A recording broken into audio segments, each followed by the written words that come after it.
فرمایا غیبت کرنا ایسے ہے جیسے خانہ خدا میں اپنی ماں کے ساتھ بندہ برا کرتا،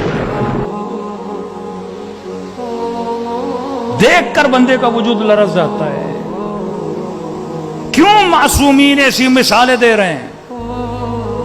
کیونکہ جب تک گناہ جسمی گناہ نہ ہو ہمیں برا نہیں لگتا،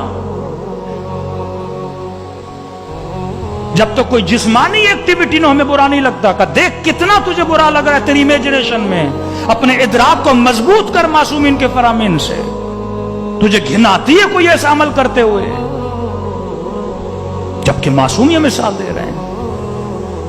اگر تو مسجد میں جائے اور مسجد کے اندر دو لوگ آپس میں زنا کر رہے ہوں، کیا تو ان کو روکے گا نہیں؟ کیا تو ان کو ٹوکے گا نہیں؟ کیا تو ان کو بولے گا نہیں؟ غیرت کی کتنی بھی کمی ہو، بندہ کم از کم مسجد سے نکل جائے گا تاکہ وہ عمل نہ دیکھوں۔ اگر تو روک نہیں سکتا، کم از کم جہاں پہ یہ ماحول ہے، جہاں پہ یہ چیز ہو رہی، اٹھ کے چلا جا۔ پورا معاشرہ تباہ ہوتا ہے گناہ غیبت کی وجہ سے، بھائی بھائی میں لڑائی ہوتی ہے گناہ غیبت کی وجہ سے۔ لیکن بڑے مزے سے خواتین، یعنی کتنے ہم گناہوں کو، یہ نہیں ہو سکتا کہ انسان ایک طرف مجلس امام حسین سنے، دوسری طرف جا کے اتنا قوی ترین گناہ کرے، یہ تو غیبت ہے۔ ربا کے لیے فرمایا 70 مرتبہ خانہ خدا میں کسی محرم کے ساتھ زنا کرنے کے برابر ہے، 70 مرتبہ۔ پہلے کہا جنگ با خدا ہے، اللہ کے ساتھ لڑائی ہے، جنگ کرنے کے مثال کے مانند ہے۔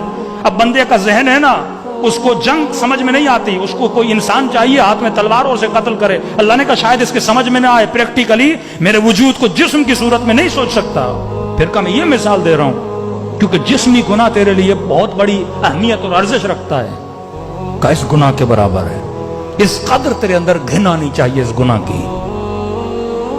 لیکن اسی مسجد میں نماز پڑھے، مومن مومن کے ساتھ مصافحہ کرے، فوراً شروع ہو جائے کسی مومن کی برائی کے، اور بولو کہ بھائی برائی نہ کرو۔ نہیں مولانا میں سچ بول رہا ہوں، بندے خدا اگر جھوٹ ہوتا تو تہمت ہوتی۔ غیبت سچ کا نام ہے، جھوٹ کا نام نہیں ہے۔ واقعاً اس کے اندر وہ برائی اور تو لوگوں کو بتا رہا ہے، یہ غیبت ہے۔ اگر تو جھوٹ بول رہا ہے وہ تو تہمت ہے۔